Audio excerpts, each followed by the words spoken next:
উপস্থিত শ্রমিক ভাইদের উদ্দেশ্যে আমরা বলতে চাই, বাংলাদেশ জাতীয় দলের প্রতিষ্ঠাতা শহীদ প্রেসিডেন্ট জিয়া রহমান শ্রমিকের পক্ষে কথা বলেছেন।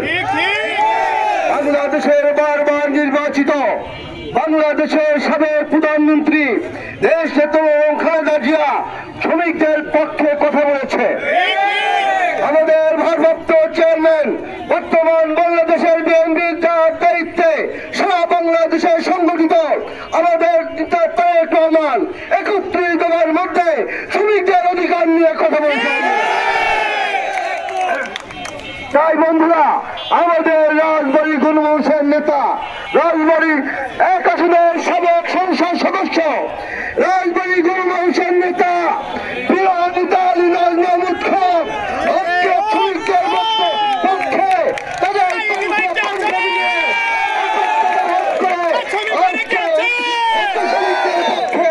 আমরা একত্রিত ঘোষণা করে আমরা বলতে চাই ১০ টাকার বেশি পার্কিং পার এবং বাৎসরিকভাবে আমাদের শ্রমিকদেরকে এইখানে বাৎসরিক ফি নিয়ে আজকে আমাদের শ্রমিকদেরকে এখানে অটো চালাতে দেওয়া হবে। আপনারা জানেন, বিগত ফ্যাসিবাদের আমলে ১ কোটি টাকা দিয়ে এইখানে হাট না হতো, ৪০ টাকা অটো ভাড়া দেওয়া হতো। এই সমস্ত চাঁদাবাজরা টাকা পয়সা লুট করে বাংলাদেশ থেকে বাংলাদেশের বাইরের টাকা নিয়ে গেছে। আল্লাহ তাদেরকে সঠিক বিচার করেছে। আজকে ফ্যাসিবাদ হাসিনা বাংলাদেশে থাকতে পারেনি এবং তার দোষরা বাংলাদেশ দিয়ে পালিয়েছে।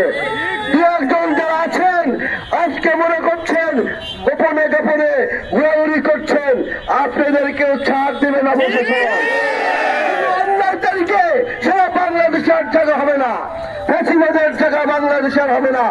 তাই আমরা জেলা প্রশাসক এবং পৌর প্রশাসক সহ পুলিশ সুপারের উদ্দেশ্যে বলতে চাই, আপনারা আমাদের সঙ্গে ৫ই আগস্টের পর শ্রমিকের সঙ্গে একত্র ঘোষণা করে আপনি আমাদের দাবি মেনে নেবেন, এই আহ্বান জানাচ্ছি।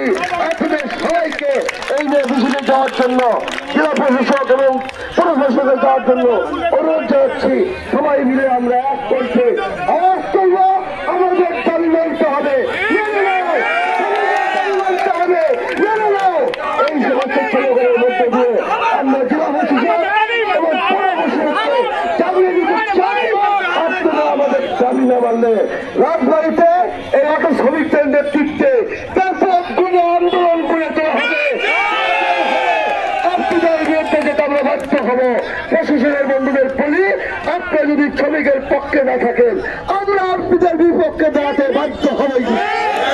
সবাইকে আগামী দিনে আমরা আলীগঞ্জ মুখ্যমন্ত্রীর সাথে আলোচনা করে আমাদের দাবি না মানলে আমরা কঠোর কর্মসূচি দেব। বন্ধুরা, সবাইকে ধন্যবাদ জানিয়ে আমার কথা শেষ করছি।